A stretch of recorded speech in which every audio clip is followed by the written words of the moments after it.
Elvis played a crucial role in transforming American music into a universal language, but his influence extended far beyond the stage. During his time in the military, he became a symbol of American values and resilience. His service in the Army not only showcased his patriotism, but also helped reshape public perception of him. Initially, his parents and many others criticized his provocative style and sultry performances. However, after his return from service, they began to see him in a new light, recognizing the depth of his character and the significance of his contributions. Elvis's music became a tool for cultural diplomacy, bridging divides and fostering connections among diverse groups. His unique blend of rock and roll, rhythm and blues, and country music resonated with audiences worldwide, making him an unexpected ambassador for American culture. The military experience added a layer of respectability to his image, allowing him to reach even broader audiences. This transformation not only solidified his status as a music icon, but also demonstrated how a single individual could influence the cultural landscape during a time of global tension. Elvis became a symbol of rebellion, a natural evolution given his musical genius rooted in a rebellious spirit. Growing up in a conservative era, he embraced a style that was often seen as unsavory. His musical journey was heavily influenced by the sultry sounds of African American artists, whose boldness and creativity resonated deeply with him. Icons like Turner, Craddock, and Thornton played a significant role in shaping his artistic expression. Their stage presence and the emotional depth of their lyrics captivated Elvis, igniting a passion that would define his career.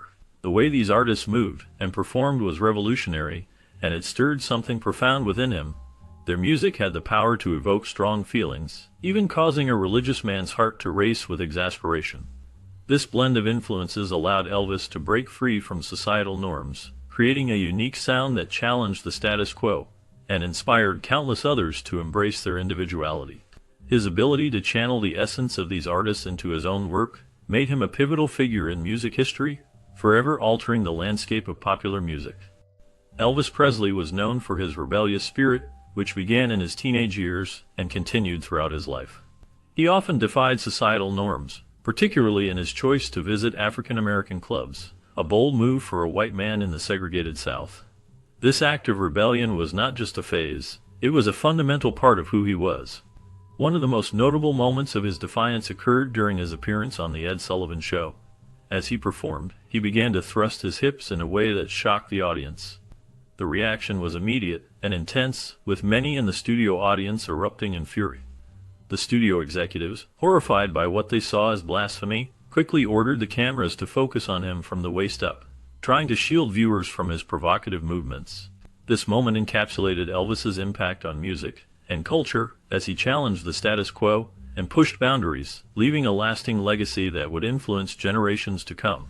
His connection to the East Trigg Avenue Baptist Church also highlighted his complex relationship with faith and rebellion as he navigated the expectations of society while staying true to his artistic vision.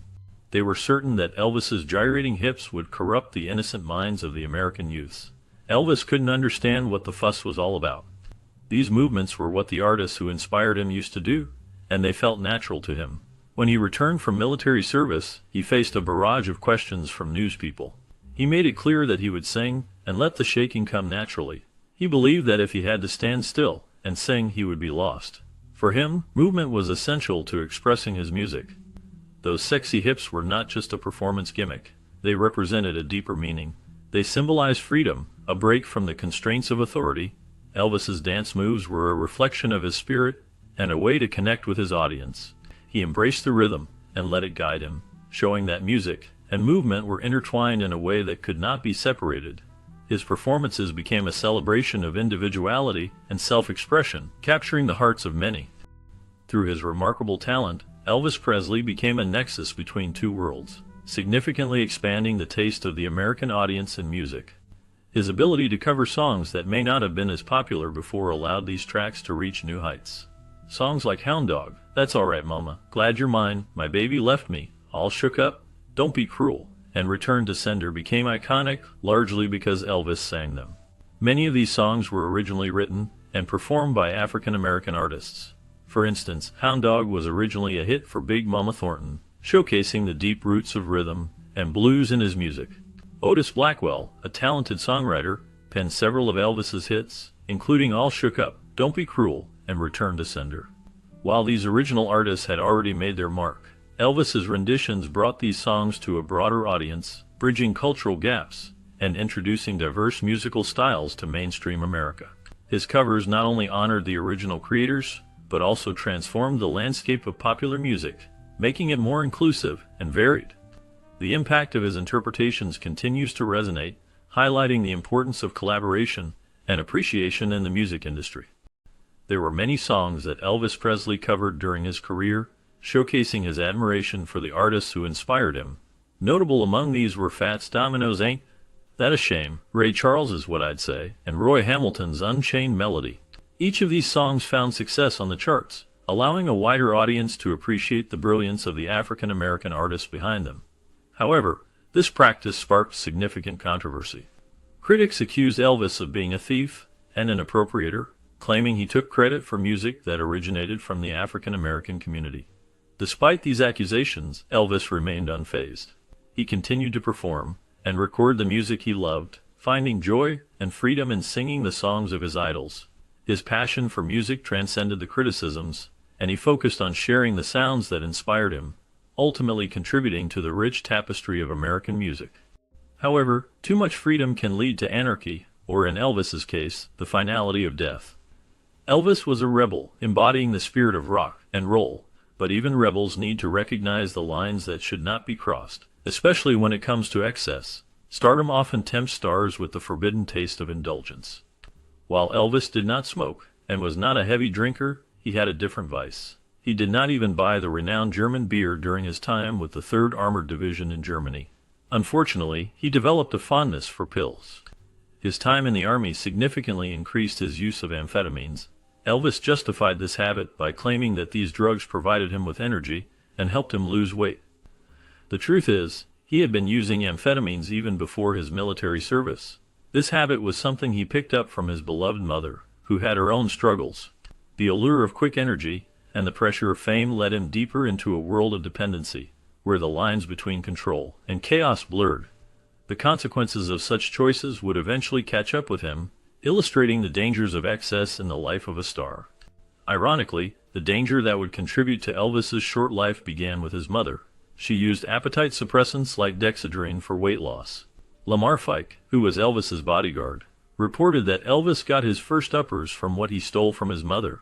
As a young boy, Elvis would see the drug lying around the house, and thought that if his mama could take it, so could he. This early exposure to drugs created a buzz that he found appealing. The feeling he experienced from the drug sparked a hunger for more. It was a way for him to escape and cope with the pressures he faced, especially during his time in the Army. The truth he wasn't admitting to himself was that these substances helped him manage the stress and expectations that came with his rising fame. This early drug use set a troubling pattern that would follow him throughout his life, intertwining with his career and personal struggles. He used his wealth to acquire pet pills, as many of his friends in Germany would later recall. Presley would often bribe an army pharmacist, convincing his friends that these pills would help them stay alert and combat fatigue. This led many of his companions to join him in using these substances, and they assisted him in maintaining a steady supply. Rex Mansfield openly admitted to benefiting from these amphetamines, which were commonly referred to as uppers or pet pills. After his time in the Army, Presley became increasingly curious about experimenting with drugs that would provide him with a stronger high. He began to explore other options, including opiates, tranquilizers, and barbiturates. His drug habit escalated to such an extent that by 1970, nearly a decade after leaving the Army, he received an unexpected invitation to visit President Nixon. This invitation highlighted the extent of his fame and the troubling nature of his personal struggles with substance abuse. During a notable visit, Elvis Presley received an honorary badge from the Drug Enforcement Administration, a gesture that seemed both prestigious and ironic. At that moment, Presley was under the influence of drugs, highlighting the stark contrast between the honor bestowed upon him and the struggles he faced. This duality in his life was a reflection of his ongoing battle with substance abuse, a problem that would persist until it ultimately led to his untimely death. The irony of receiving such an honor while grappling with addiction was not lost on many. In the end, the toll of his lifestyle became too great for his heart to bear, leading to its failure and extinguishing the vibrant light that had captivated millions. Despite his tragic end, the legend of Elvis Presley continues to thrive, echoing through the ages as a symbol of both extraordinary talent and the darker side of fame. His music and persona remain alive in the hearts of fans, ensuring that his legacy will endure long after his passing. On January 8, 1953, Elvis Presley, like many young American men of his age, fulfilled his patriotic duty by registering for the Selective Service System. This was a significant moment as he had just turned 18. At that time, the Korean War was nearing its conclusion, and the nation was still in a state of readiness for military service. Elvis's status as a model student at L.C. Humes High School in Memphis played a crucial role in his life during this period. His academic achievements allowed him to secure a student deferment, which meant he could stay in the United States and continue his education while the war was winding down. This deferment kept him from being drafted at that moment. However, as time passed and the situation evolved, the call from Uncle Sam would eventually come for Elvis. The pressures of duty and the realities of life would soon intersect with his burgeoning career in music, leading to a pivotal chapter in his life. On the 20th of December 1957, just a few days before Christmas, the Memphis Draft Board made a significant announcement that sent shockwaves through the entertainment industry. Elvis Presley, the face of rock and roll, and a musical sensation, had been selected under the Selective Service System to serve in the military. This meant he was to embark on 2 years of active duty, followed by an additional 4 years in the reserves. The news was met with a mix of disbelief and concern from his fans and the music community. Many could not imagine a world without Elvis's unique sound, which had become a staple in their lives. His fans were particularly worried that this military service would halt his rising career, which had been marked by chart-topping hits and a growing fan base. In an effort to keep their beloved star from serving, some fans even went so far as to send letters to the Army urging them to exempt Elvis from military duty. They wanted him to remain in the spotlight, continuing to produce the music that had captured their hearts. The idea of Elvis in uniform was hard for many to accept, as they feared it would change the landscape of rock and roll forever. The pressure on the Army was immense, as no one wanted to see the music that defined a generation come to a standstill. The announcement not only affected Elvis's career, but also highlighted the deep connection between artists and their fans during a time of great social change. The military draft was a reality that even the most rebellious figures of the era could not escape, and for Elvis, it marked a pivotal moment in his life and career. At the suggestion of his manager, Elvis made a bold decision that surprised many of his fans. He chose to join the military, but he did so as a regular soldier, rejecting special treatment. This choice was significant because it showed his desire to connect with everyday people. Sections of the military were eager to have him, with both the Navy and Air Force hoping to benefit from his immense popularity. The Navy even proposed creating a special unit called the Elvis Presley Company, while the Air Force envisioned using his fame to boost recruitment numbers. However, Elvis turned down these offers, much to their disappointment. His manager, Colonel Tom Parker, believed that serving in the Army as an ordinary soldier would ultimately enhance Elvis's career. He convinced Elvis that this path would be beneficial, but the final decision rested with Elvis himself. This moment marked a pivotal point in his life, reflecting his complex relationship with fame and his fans. On the day of his induction, the colonel advised Elvis to stay a good boy and do nothing to embarrass his country. This was easier said than done, as the colonel took a significant gamble, but he was confident in his star's level-headedness. Elvis's induction had been deferred because he was busy shooting a film, King Creole. When the 24th of March 1958 arrived, Elvis's face was set with determination, his strong jaw reflecting his resolve. He dressed immaculately, embodying the spirit of someone ready for the Army. In stark contrast to his air of confidence, his mother appeared as a nervous wreck. Her bright eyes were shadowed by dark circles, suggesting a sleepless night filled with worry. She looked as if she had cried throughout the night, knowing her sweet boy was off to join the Army. The emotional weight of the moment was palpable, as Elvis prepared to step into a new chapter of his life, leaving behind the world of music and fame for the discipline and duty of military service. Elvis's mother had always been a fierce protector of her son, and her deep bond with him was evident throughout his life. The day Elvis was inducted into the Army was a significant moment, not just for him but for her as well. She had always been his anchor, and the thought of Uncle Sam taking him away weighed heavily on her. This emotional strain could be seen as one of the factors that contributed to her declining health and eventual death. On that fateful morning, as Elvis stepped out of Graceland at 6 o'clock, the atmosphere was charged with emotion. Photographers and his manager were already present, capturing every moment of this highly publicized event. The ride to the induction center was brief, but it marked the beginning of a new chapter in Elvis's life. Upon arrival in downtown Memphis, he underwent the routine checks that every draftee faced. One of the most notable changes was to his iconic hairstyle. The Army had strict regulations regarding hair length, and Elvis's beautifully styled hair had to be cut. Initially, he lost his beloved pompadour, but later the Army allowed him to keep his hair 3 centimeters above regulation. This adjustment was a small concession, but it highlighted the sacrifices he had to make during his service. The emotional toll on his mother was profound, as she watched her son transform from a rock and roll star into a soldier, a change that would leave a lasting impact on both of their lives. After Elvis Presley landed at Fort Hood, Texas, he was assigned to the 2nd Armored Division, known as Hell on Wheels. His arrival at the base attracted a lot of media attention, which made it difficult for him to blend in as a regular soldier. Shortly after he took a nap, the Army fed him a sandwich, marking the beginning of his military life. He trained for 6 months, during which he was granted weekend leave. This time off allowed him to visit his mother, whose health had worsened since he left home. Elvis also received 2 weeks of leave, which he used to record 5 songs, showcasing his dedication to music even while serving.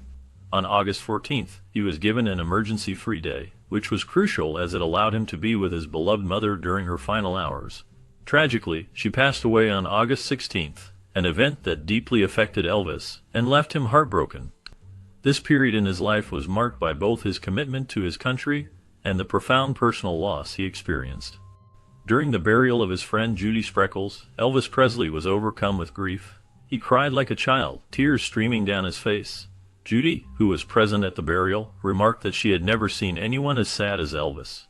He cried continuously, and in a moment of deep sorrow, he stood in the front hall at Graceland, hugging her for half an hour, unable to stop his tears. It was a heartbreaking scene, one that left a lasting impression on those who witnessed it. Soon after this tragic event, Elvis had to return to base, where he was set to be shipped overseas to Germany. He joined Company D of the 32nd Tank Battalion, part of the 3rd Armored Division, stationed in Friedberg for the remainder of his military duty. This deployment marked the only time Elvis traveled outside the United States in his life. Throughout his career, he never ventured beyond the borders of the USA, except for 5 visits to Canada. The weight of his emotions during that time was profound, reflecting the deep connections he had with those he loved. Upon his deployment to Germany, Elvis Presley experienced a level of attention that was unusual for a new soldier. Typically, when a soldier arrives at a new post, it goes unnoticed, but Elvis's arrival was different. The press gathered in large numbers to interview him just 2 days after he landed. A journalist remarked that the press conference organized for Elvis resembled the kind of media event usually reserved for a sitting president of the United States. Trained in handling the press, Elvis, known as the King of Rock and Roll, maintained his composure even when faced with questions that seemed trivial or silly. His time in Germany was marked by moments that highlighted how he was not an ordinary soldier. While he performed his military duties diligently, he also had to navigate the complexities of his stardom. Elvis followed the guidance of his manager, striving to be a good soldier, though he sometimes found it challenging to balance his celebrity status with military life. The influence of his fame was evident in how he was treated and how he interacted with others, making his deployment a unique experience that set him apart from his fellow servicemen. During his time in the military, Elvis Presley faced unique challenges that set him apart from his fellow soldiers. The only time he was put on guard duty, he was almost mobbed by fans, leading to a situation where other soldiers had to come to guard the guard. This unexpected attention frustrated Captain Russell, who was in charge of Elvis's company. The captain decided to reassign Elvis from his position as a driver to a scout platoon, hoping to reduce the spotlight on him. Despite the challenges, Elvis enjoyed his training at the base, particularly the tank driving exercises. However, he deeply missed his family and made arrangements for them to join him in Germany. Unlike regular soldiers, Elvis had the means to live off base and rent hotels. He had a brief stay at Hotel Grunwald with his family before eventually securing a house. This house became a lively place, as there were parties almost every night when he returned home. During his time in the military, Elvis Presley experienced a unique social life that blended his musical talents with the challenges of being a soldier. There were often impromptu jam sessions where he would play music with fellow soldiers, creating a lively atmosphere that helped ease the tension of military life. Many girls were drawn to him, eager to be with the future king of pop, which added to the excitement surrounding his presence. Despite this attention, Elvis maintained a sense of privacy. His bodyguard, Lamar, noted that Elvis always kept his own world with him, creating a personal bubble that shielded him from the chaos around him. As an introverted child, Elvis relied heavily on his family for support, which helped him stay grounded. He often returned home for lunch, coming from the base to eat with his loved ones before heading back to fulfill his military duties. He was dedicated to his responsibilities and earned the respect of his fellow soldiers. Even though he enjoyed many privileges that others did not, he was generous, sharing extra fatigues and TV sets with his unit. Additionally, he helped some of his comrades gain access to pet pills, showing his willingness to support those around him. This blend of music, generosity, and personal connections defined Elvis's social life during this period, reflecting both his character and the unique circumstances he navigated. The Army strategically utilized Elvis's presence during a special ceremony for the relocation of a stone memorial dedicated to World War I veterans. They aimed to create a powerful image by having Elvis pose with the stone, even though he did not participate in the actual carrying of it. This was a calculated move to use Elvis as a photo prop, showcasing him in a way that would resonate with the youth on the other side of the German Wall. The Army believed that Elvis, as a cultural icon, could sway the minds of young people in East Germany who were under the influence of Soviet ideology. His image and music represented a rebellious spirit that contrasted sharply with the strict norms of the Eastern Bloc. The hip-thrusting dance moves that made him famous were seen as a threat by the authorities in East Germany and their Soviet allies. They recognized that Elvis was not just a musician, but a symbol of American freedom and youth culture. This created tension between the United States and Eastern Germany, as the latter viewed Elvis as a weapon of war, one that could undermine their control over the youth and promote Western ideals. The presence of Elvis in this context highlighted the cultural battle that was taking place during the Cold War, where music and media became tools in the struggle for influence and power. The Eastern Germany defense minister recognized the significant threat that Elvis Presley posed to the youth of the nation. His music was seen as a seductive force that could lead young people to embrace a lifestyle that was contrary to the values of the state, especially in the context of the looming threat of atomic war. The leaders in East Germany felt compelled to respond to the cultural influence of the United States, particularly the way Elvis was used as a tool of capitalist propaganda. The Communist Party leader of East Germany at the time articulated that merely rejecting the capitalist decadence was not sufficient. He emphasized the need to counter the ecstatic appeal of someone like Presley with something better. In an attempt to reclaim the youth, East Germany developed its own dance, known as the Lipsy dance. However, this effort was largely in vain, as the Lipsy dance failed to resonate with the people. Instead of becoming a popular cultural phenomenon, it was often remembered as an object of mockery. The Eastern Germans did not embrace the dance, and it became a symbol of the struggle between the two ideologies, highlighting the challenges faced by the state in trying to compete with the allure of Western music and culture. The attempt to create a counterculture through the Lipsy dance ultimately fell flat, illustrating the difficulties of imposing a cultural identity in the face of a powerful and appealing alternative. During Elvis's military service, he found love in an unexpected place. It was there that he met Priscilla Beaulieu, a young woman who would later become his wife. Their relationship faced challenges, particularly due to their age difference, which led Elvis to court her for a longer period. Despite these challenges, their bond grew stronger, and they eventually tied the knot. When Elvis returned from his service, he was greeted with a hero's welcome by his adoring fans. They had missed him dearly, and were curious about his decision to serve in the military. Elvis explained that he felt a strong need to prove himself. He was aware that many people expected him to fail or to take the easy way out. He stated, "I was in a funny position actually. That's the only way it could be. People were expecting me to mess up, to goof up in one way or another. They thought I couldn't take it, and so forth. I was determined to go to any limits to prove otherwise, not only to the people who were wondering but to myself." His time in the Army was not easy, as he faced the same struggles as any soldier, even though he was not an average one. After his service, Elvis's career picked up right where he left off. New acts emerged in the music scene, but none could replace the king. His unique talent and charisma continued to shine, solidifying his place in music